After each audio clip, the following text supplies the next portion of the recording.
Sono i cavalli che cercano l'allineamento.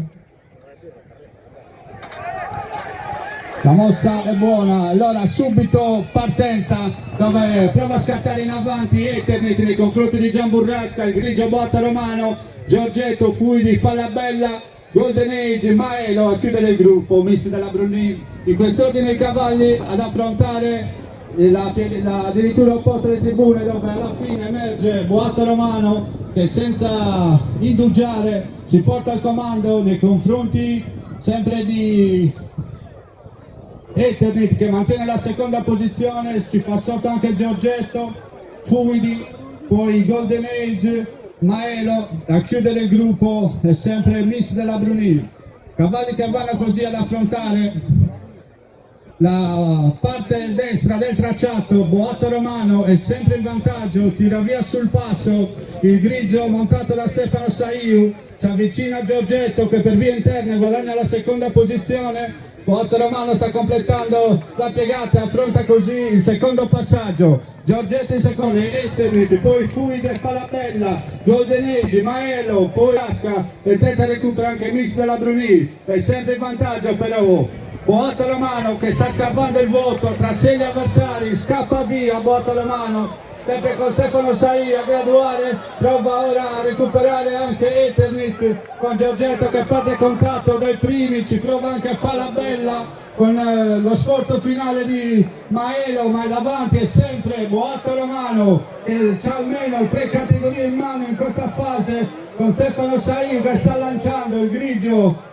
dalla scuderia Narduzzi sempre al comando. Boato Romano ormai ha messo tutto in ghiaccio il vincitore del Gran Premio Sardo. Boato Romano c'è lotta solo per le piazze dove Golden Age prova a rientrare ad Eternit, ma Boato Romano sta venendo a completare in un'autentica passerella. Stefano Saiu viene a vincere il 40° palio di Orgosolo della Sudima. La prestazione anche di Golden Age che sul palo però viene superata da Falabella, al quarto Fuidi, Eternit, Maelo, Mix della Brunì, Gian Burrasca e chiude Giorgetto. Con Stefano Saiu ci rincontriamo sempre per una 40ª edizione da Fogna a Orgosolo, una vittoria forse anche più facile di quella arrivata a San Cristoforo. Sì dai, oggi ha galoppato veramente forte il cavallo, quindi il merito è tutto del cavallo. Sì, hai fatto praticamente il passeggero, anche qui ovviamente avvantaggiato la situazione ponderale, però è un cavallo che già in Sardegna aveva fatto vedere di essere il migliore quando vinse il Gran Premio Sardo, almeno della sua generazione, e oggi si è riconfermato. Sì dai, guarda che il primo poi tra l'altro ce l'ho vinto io, quindi lo conosco anche abbastanza bene e oggi è andato veramente forte, gli è piaciuta la pista, gli è piaciuto tutto e si è trovato bene e ha galoppato. Sì, secondo me batteria finale è venuta anche meglio per come aveva l'attitudine di correre di Podimo che faceva tanta distanza, ha confermato proprio quello. Bravo Stefano, l'ha interpretato con lucidità, no? Sono calci di rigore che vogliono segnati, quindi sei stato bravo a tirarlo e a azzeccarlo. Sì, io guarda, dopo che sono sceso dalla batteria ho dichiarato a una persona che ho detto il finale va ancora più forte. E così. E infatti è stato così. Complimenti Stefano. Grazie.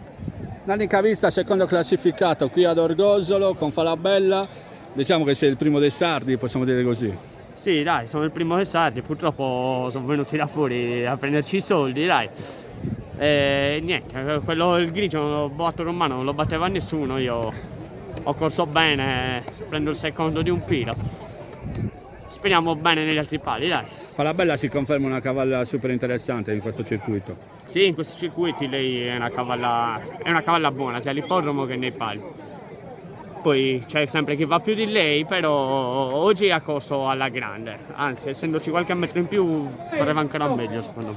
Senti, un'ultima battuta, la scelta della Montapelle e non a Sellino, come mai? Appello perché a Gavui me l'ha partita male con la Senna. Procediamo con l'estrazione del biglietto vincente. Complimenti. Grazie.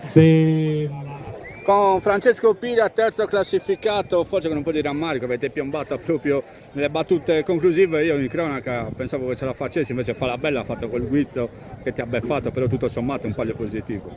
Sì dai, alla fine è uscito un bel palio, la prima volta che montavo a Golden, cavallo un po' particolare che ancora caratterialmente deve un po' maturare, però bene dai, sono contento. poi vabbè, fa la bella, la conosciamo, una cavalla che ti dà tutto fino alla fine, non molla mai e fino in fondo è dura da battere molte volte. Sì, in fondo veniva anche Golden Age, ha mosso bene nell'ultimo giro, dimostrando forse un'attitudine alla distanza, è proprio questo il cavallo alla fine che abbiamo sempre visto. Sì, come ha dimostrato quando ha vinto a Fonni, è un cavallo che gradisce molto la distanza e niente, per me deve solo un po' maturare, deve entrare con la cattiveria giusta e verrà solo che meglio in futuro. Complimenti Francesco, sia per la vittoria della Nugget dove non eravamo presenti e per questo terzo posto comunque in un palio prestigioso e importante come quello dell'Assunta di Argosolo. In bocca al lupo per il futuro. Grazie mille Bruno, che più il lupo.